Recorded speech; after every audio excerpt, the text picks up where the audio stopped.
सकाळी सकाळी पहाटे 4ला उठून आम्ही आलोय बस स्टँडला आणि हे आहे विठ्ठलवाडीचं बस स्टँड, जे की कल्याणपासून अवघ्या 10 ते 15 मिनिटाच्या अंतरावर आहे. आधीच रिझर्वेशन केलेलं होतं आदल्या दिवशी, म्हणून जागा भेटलीच होती. सो आम्ही बसमध्ये बसलो.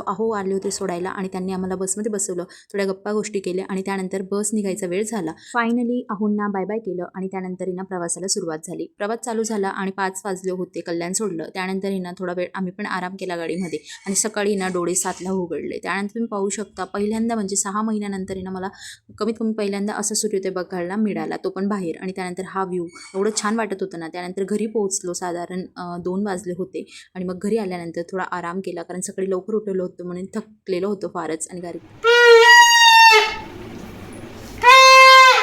गार्गीचं असं काही चालू होतं, कारण तिच्या जुने खेळणे वगैरे भेटले आणि ते वाजणं चालू होतं. संध्याकाळी मस्त छान असे दिवे लावले. अख्खं घर एकदम असं उजेडाने भरलेलं होतं आणि खरंच खूप भारी वाटत होतं रात्री.